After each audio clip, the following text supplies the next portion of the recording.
Welcome back to another episode of Hospo Happy Hour, proudly brought to you by Hospo For Life and Warner's Gin in the UK. We have another fantastic show lined up for you all at home today. For the first round, we have Darren Brandis from the Altius Group, who will be delving into social distancing, isolation and health, the difference between loneliness and being alone, followed by Sven Almenning for Last Drinks. Let's get Happy Hour underway. To get the first round started today, I'd like to welcome Darren Brandis.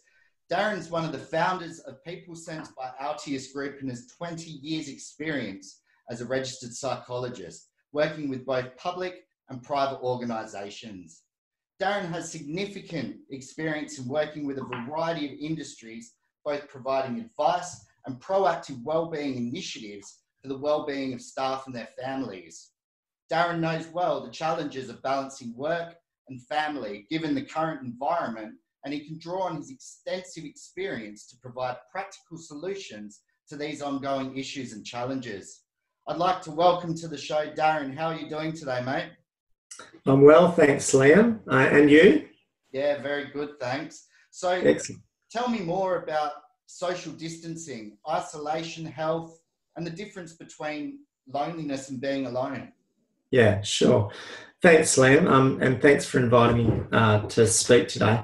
I think the key things with social isolation and its difference between loneliness is that loneliness is experienced by people is generally around the quality of their relationships and that meaningful connection to others. What lonely people can experience is they can have a lot of social connections and a lot of friends, but still feel quite lonely and isolated because it's about the connection to those people. Whereas social isolation, what we're going through with COVID at the moment, doesn't restrict you from maintaining your connections with your friends and family and work colleagues. It's just changed the medium in which we're able to do that.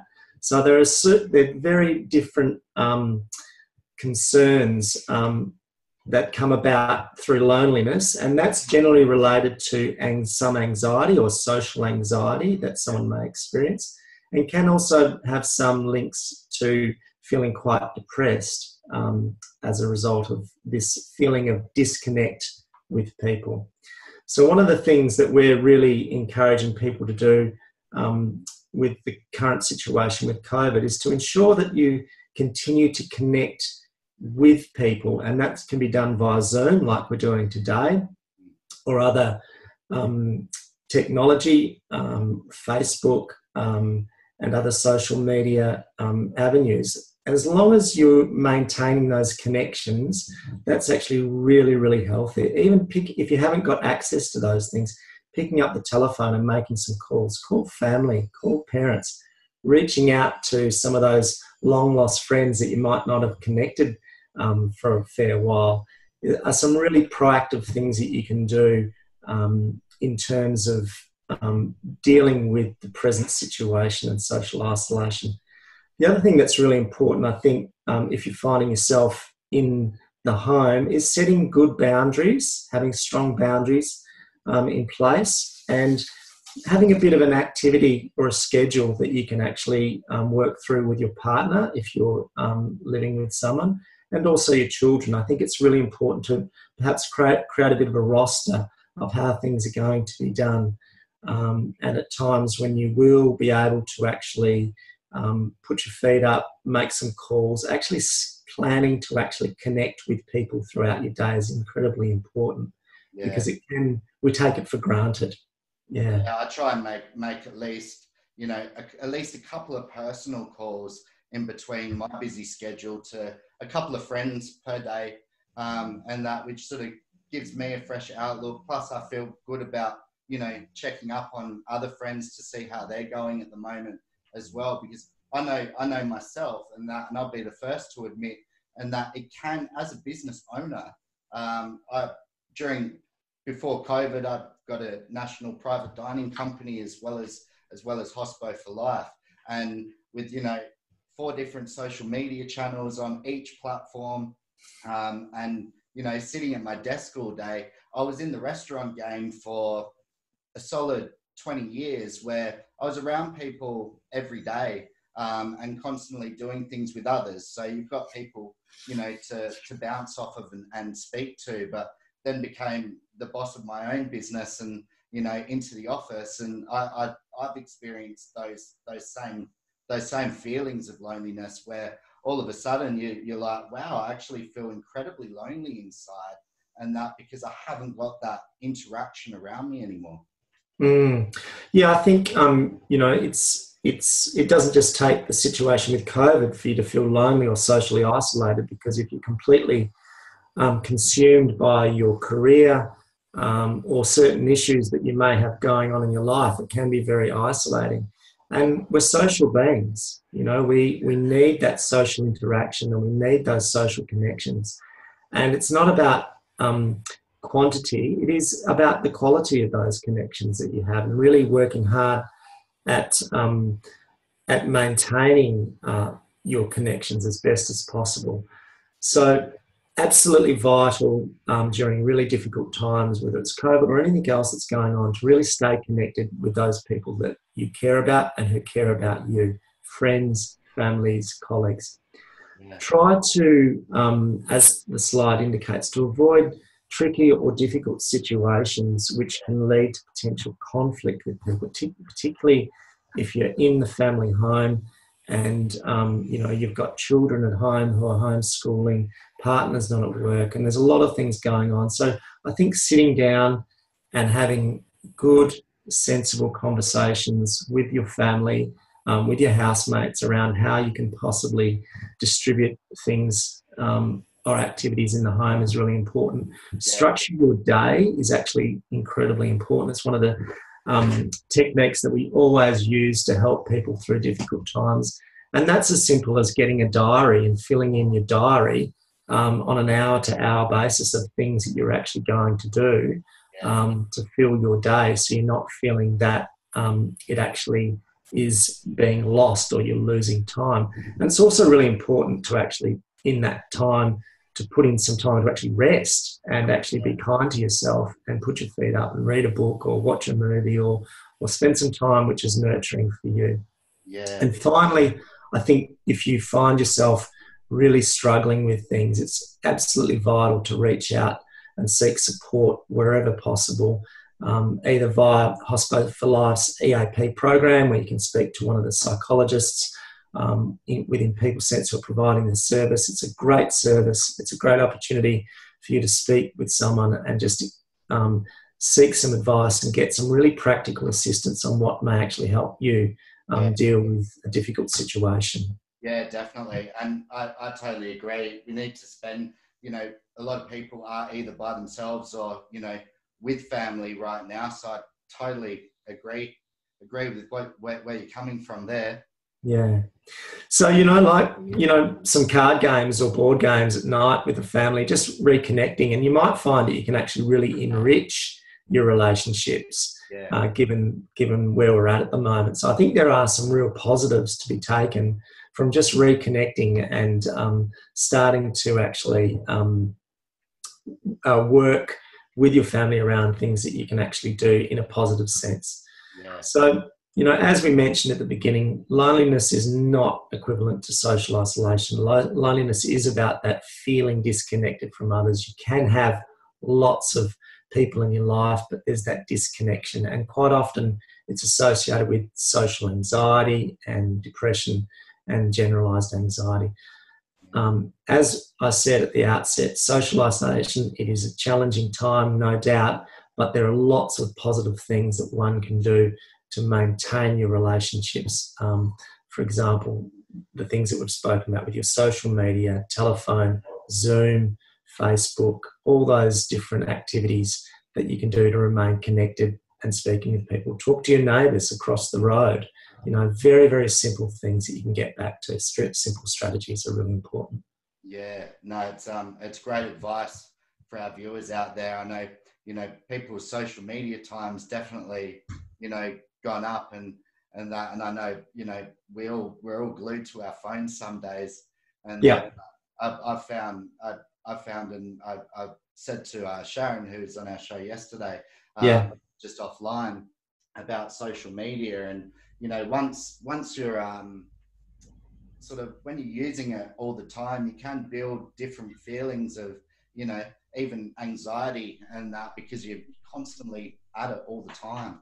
And I think we've had the same thing in kitchens for a while as well. And I've worked in quite a few with different stories with social media and that, but a lot of us, you know, love posting different food and all of that. But I think some people get a little bit sort of driven to, you know, how many likes they're getting all the time. And if they don't get, you know, X amount of likes or something, it's just, you know, it's not. Yeah, Liam, exactly. And I think that's kind of, there are many advantages to social media and those different technologies that we use. The pitfall with social media is, I guess, where your self-worth is reliant upon how many likes you actually get on your posts. And I think that's something that we need to be really mindful of and ensure that we are recognising our value and our worth as a person, and it's not directly correlated to whether someone likes or dislikes you on Insta or whatever other post you might be particularly using. And I think particularly for younger people, our younger generation, that's incredibly important. Yeah, no, I totally agree with that. I think that's been an absolutely brilliant session. You've explained it very, very well today, Darren. Thank you. My pleasure, Liam. Have you got any other things to add for our viewers before we end the segment? No, I think the key things that I would suggest is continue to eat well, get some exercise, take care of some good sleeping habits, reach out to those people and remain connected via telephone, via some other video conferencing technology. And in worst case scenario, if you are really struggling, please don't hesitate to reach out and seek some professional support and assistance, and they can guide you through these challenging times. That's fantastic. Thanks for your advice today, Darren, on the show. And we're gonna move on to our next segment shortly, and we'll see you again for your shout. Excellent. Thanks, Len. So moving along to our next segment, Your Shout. Our viewers have had their say overnight and sent us through some questions. If anyone wants to send in your questions on the show, you can direct messages via Facebook, and you can also send them to us in an email at info@hospoforlife.com.au. So we've had a question come in overnight, Darren, from a hospo worker in Perth, from your city. It says, I've been in the industry most of my life, and as a business owner myself, I've found for the past couple of years that I've felt quite lonely and my moods aren't what they used to be like, which is making these feelings worse. How can I make these feelings ease? Okay, great question. What's really important to understand is that people assume that external events cause how they feel, or cause them to feel in a certain way. And in fact, there's a step in between that. It's how we perceive a situation or our situations, and it's what we think about it. And what's really important to understand is our thoughts influence our feelings and our emotions and our behaviours. And thoughts and feelings are not the same thing. So what we need to do for this particular person, or what I would strongly recommend, is actually starting to really look at how they're thinking about things, and to pull out and write down some of the negative thoughts that they may be having, and to then actually think about, well, how can I test this? Have I got this correct? Is this the right way to see it? Are there alternatives to viewing this or viewing my particular situation? So coming up with different ideas around how they are thinking about a particular situation. And that will then lead to more positive emotions and more positive feelings, and can then lead to better behaviour. The second thing I'd strongly recommend is actually, there's a really good exercise to do, and that's called the Gratitude Journal. And start to actually, on a daily basis, consider what you're grateful for. And actually just jot down a few things each day. It's for your eyes only, to keep a track on things that you're grateful for. And what you'll find is that there's a whole lot to be grateful for that sometimes we forget about. Oh, there certainly are. And I think a lot of the little things really, you know, sort of fall by the wayside most of the time. And it's those little things which, you know, are actually the big ones at the end of the day. And that whether it's, you know, just getting outside and going for that walk each day, it's nice weather outside, and just getting back to nature even, and just being, you know, grateful for what we actually have, or family members, or, you know, viewers with kids. And I think that that's a brilliant answer and a brilliant way to help that problem. Good. So our next question has come from my home state in New South Wales. It says, working from home has been a change of pace from working in the office of a busy restaurant. I haven't been feeling as switched on as what I was a couple of months ago, and haven't been feeling myself. What are some simple ways to help myself at the moment? Okay. First of all, I would recognise that it is quite normal to actually feel that way, a little bit switched on, because it's about change and your adaptability to manage change. So some really simple, very easy strategies to implement would be things like, make sure that you're getting some exercise into your day. That doesn't mean you need to start running a marathon, but getting out there for 30 minutes and going for a good brisk walk, perhaps in the morning or the evening. Morning's good because it can then sometimes set your day up and you're feeling a bit more energized and you get those endorphins being released. Yeah. As I've mentioned earlier, take good care of your diet. It's really important when you're at home and working from home to be really careful and disciplined with your diet, because it's very easy to perhaps indulge in some things you might not necessarily would do if you're in the workplace. Make sure you're scheduling into your day some fun activities. So it's not all work. Set some boundaries in place so that you're not working over and above, but you've actually got something to look forward to each day. Good rest and sleep. So make sure your room's set up to sleep well and you're taking good care of your sleep hygiene. So you're trying to maximise your sleep patterns to get about 8 hours a day. Set boundaries if you need to, both with yourself and other people who are perhaps in your home. And I would just perhaps set up really small goals, simple achievable goals for you to do each day, and say, right, these are my things that I'm going to tick off today, so that at the end of the day you've got some sense of accomplishment. I'd be sensible with those goals and actually go, okay, here's 3 goals that, if nothing else, I'm going to get achieved for the day. Yeah, no, that's great advice, Darren. Our last question is from another viewer in New South Wales, something which I think I've semi-asked and answered before. Can too much social media time bring on feelings of anxiety? Absolutely. Look, we did touch on it a little bit before, particularly if you're utilising media where it's dependent upon getting likes or comments from other parties. And I think it's really important that you don't derive your sense of self-worth from how many likes you're getting for a particular post. So I think, yes, it can. So it's always important to be sensible with social media.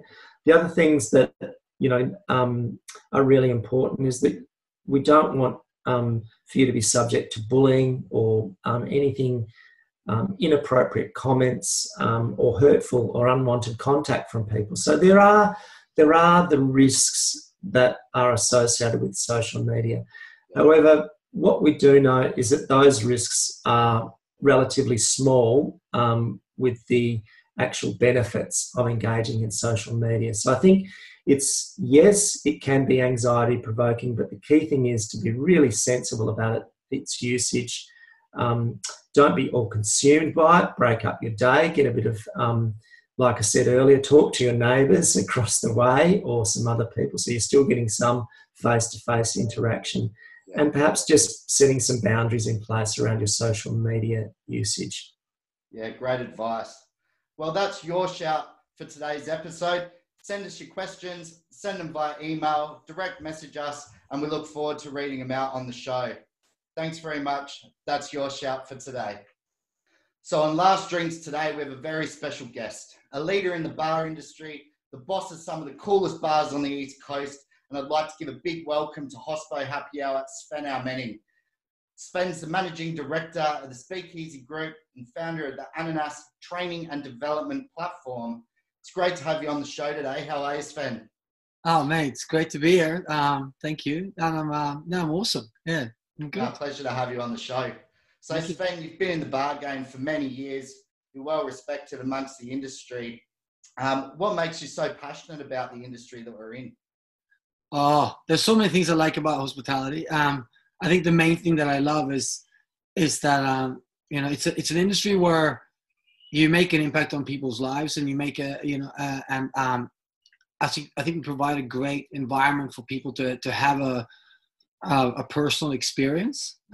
So much of our lives are lived online these days, and I think hospitality is one of those kind of last bastions that allows people to get together, mingle, meet new people, and hang out with your friends. And I love being part of that and providing the experiences that we do. Yeah.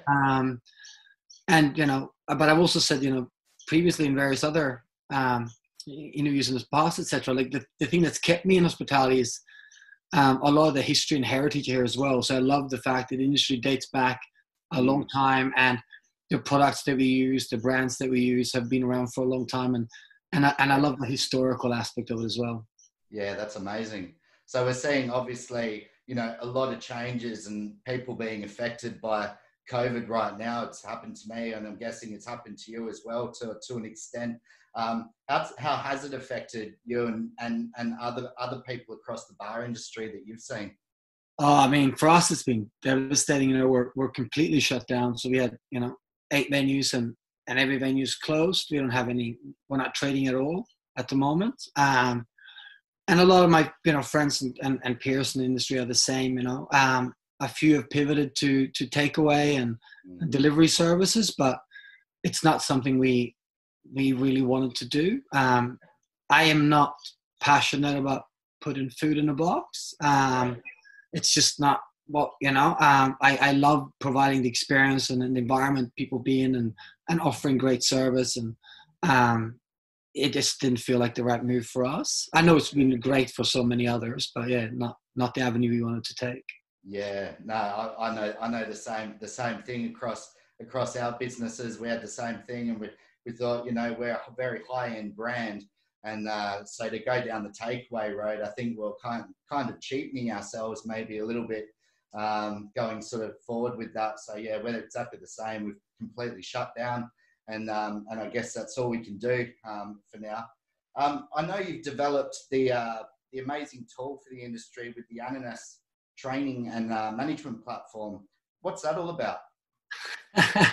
Yeah, it's been going for a little while. We've been trying to put this together. I mean, so a few things. I mean, the main reason we created originally was that we found that, delivering a high level of service for our guests and having a team with high knowledge about the products we serve became harder and harder as the business grew. Yeah. And so we put together a platform where all that information is available to them, so they can go and learn about whiskey or gin or wine or vodka or cocktails, whatever they need to learn about on the platform.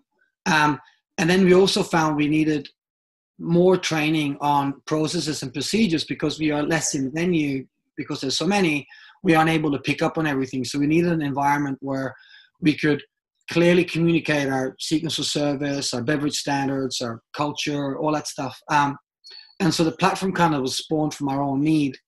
And then, we also realized if we need these things, then other people are going to need them as well. And I've got a long history in training. So it was kind of born out of the fact that there wasn't anything like it in the industry at the time. So that's kind of where it came from. And now we're using it more now than ever because, now we're getting ready to reopen. Yeah. And so through the platform, we can have a very streamlined onboarding process and streamlined and automated onboarding and training process, so that will allow our team to get to the level where they need to be at as quickly as possible. Hopefully, the majority of the team will come back, but we don't know. It's going to be closed for so long, and chances are we're going to be the last industry to reopen. So it's going to be, we may lose people to other industries as they reopen as well. I think they're talking about December December at the moment, potentially coming back online again, which is a fair way away at this December. stage. Yeah, for I think across bars and that kind of engagement for people, I'm pretty sure at this stage they're all talking around, you know, September to December that everything will come back, which is a real shame for the industry and that. But I guess it's, what can we do about it? That's harsh. I mean, especially for all the staff that don't have, you know, have any. I mean, I'm not making any money. I mean, I'm losing money every week. But you know, for front of house staff, for frontline staff who don't have savings and don't have you know, income during this time, that's brutal. That's terrible. I was hoping it would be earlier than that, given how the curve has changed now. If we get rid of the virus, I think we'll be able to reopen earlier. I think flights are going to be next year. It's been severely impacted, like massively. Yeah. If another question I had for you, for a young hospo worker starting in the industry and wanting to get into bars, what advice would you give them to sort of help them, you know, get into the bar industry? What's it like? What's it really like? Oh man, I mean, getting into it isn't that hard. It's getting a job. But I think you know, the number one advice I have for anyone who gets into the industry is to give a fuck. Don't get into it if you don't care. And the greatest asset you can have is to care. We can teach you the rest, but if you genuinely care about doing a good job and you genuinely care about providing an experience for your guests and looking after them, then this is an amazing industry to be in. I think a lot of us don't leave it because it is so unique. There's, you know, people are constantly around you. You know, if you're doing a great job, you got happy people surrounding you, providing you with great positive feedback, and you're making a change in people's lives. You genuinely are. But yeah, for people who want to do well in industry, I say, you give a fuck and learn. And I do a podcast for Ananas where we interview high achievers and around the world and people who've done amazing things. And what so many have in common is that they consciously go after filling gaps in their knowledge. So if they feel their wine knowledge isn't good enough, they'll go and work in a restaurant and learn about wine. And if they want to learn more about cocktails, they select jobs where they feel they can learn. And I think that's a great attitude and approach to take.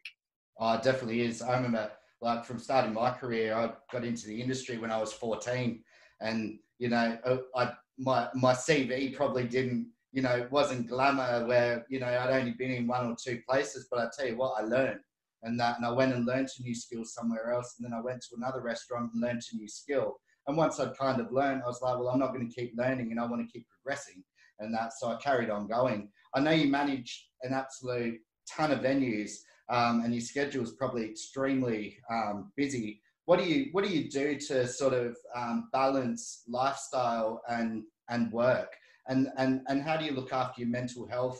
You know, controlling all of that. Oh, I've got a pretty rigid regime, I find. So for me, you know, freedom lies in a routine, if you like. So I try to get up pretty early. I get up at 5 o'clock in the morning every day. I do a journal. So I do a 5-minute journal, a gratefulness journal, where I recognize things I'm grateful for, where I outline, you know, what will make today a great day. And also, like, has I think what's it called, daily affirmation about who I am and who I want to be. And then in the evening, I fill it out. Well, I quite often do it in the morning the next day, but you know, what made the day great and what I could have done to make the day better. While we're in isolation, I don't focus too much on what I could have done to make the day better. I think that's a really great piece to put in your journal when it's business as usual, and you can focus on I suppose on growth. But right now, I don't want to be too critical of my days while we're in isolation. I then meditate, ideally for 25-30 minutes in the morning, and then exercise. And so I try to get that done. So today I think I done all of that and hung out with the kids by 8:30. So I take my time with each of them, and but I put enough buffer in to get it done in the morning, and then it's off to work and do what you do. In isolation, I work from home, but when we're in business, I try to make sure that I have days for meetings and days that are for doing. So I find a lot of time can get eaten up in meetings. Pepper meetings all the way through the week, and you got to travel for one and travel there. All of a sudden you do 2-3 meetings, the day's gone. But I have specific days of the week I take meetings. I only take meetings on Tuesday and Thursday, and that helps me find a lot more time outside of that to either spend on the family or myself, or to get work done. Wow. I have to follow your regime and take some of your advice. And I don't know where to fit meetings in sometimes. I'm like, you'll have one booked in for an hour, and then it drags on for like 2 hours. And then all of a sudden, before you know it, it's mid-afternoon, and you're like, what have I done today? Like, it's just got out of control. Last question for you. What encouragement can you give to the viewers to look forward to about the future and that of the industry? So I think from before everything went into COVID, but how we're going to get through it? Oh yeah, I'm not an expert here. I think there's a lot to look forward to. I think we're going to open up into a very different world than what we came from. I doubt a lot of places probably aren't going to be around, which is I think not something to look forward to at all. But I do think that, I hope that coming out of this, at least, there's a lot of sympathy for the restaurant and bar industry when we close down. I think people will really start to realize, how much they enjoy being in our venues and being, being served by us, spending all this time at home. I think, they say, you don't really know how much you need something or love something until it's gone. I think people are going to come back into our venues with a lot more goodwill and a better understanding potentially of how important we are in their wellness and well-being and in their lives in general. And I think there's going to be great opportunities for those who I suppose study and upskill and are ready to really take on the industry and treat it like a professional industry, because I think we're going to become a more professional industry after this. Venues are going to be forced to operate on lower margins because we're probably going to miss, if there's going to be a recession, there's not going to be as much trade.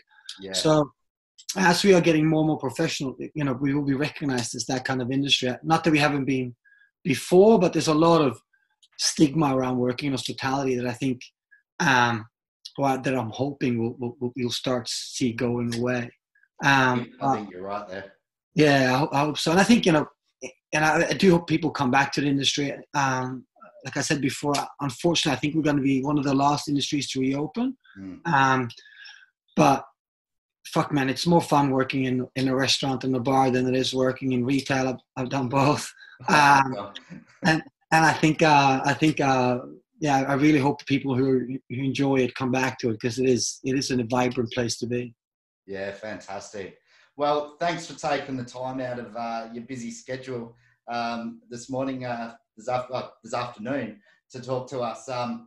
It's been an absolute pleasure having you on the show, and good luck in the coming months with everything that's happening. Thanks for coming, Sven. Thank you. Thanks for having me, and likewise to you as well. Good luck. I hope everything goes well and business reopens with a boom. Yeah, me too. Enjoy, mate. Thanks very much. Yes, man. Have a good day. You too. Well, that's all we have time for on Hospo Happy Hour today. A big thank you to all of our guests that have appeared on the show. Thank you to our partner at Warner's Gin, with $5 from every bottle purchased at Dan Murphy's, going back into supporting our hospitality industry. We have another great lineup for tomorrow's episode. You can tune in at 5 p.m. and we will be discussing managing stress in difficult times and in the face of adversity. We will also be joined by Andy Young, the editor of The Shout and Bar and Clubs for Last Drinks. You can catch us on Facebook, Instagram, YouTube, and LinkedIn. Stay strong and stay united in spirit to create a positive change for a healthier industry. I'm Chef Liam Crawley, and we look forward to catching you all tomorrow. Have a great night.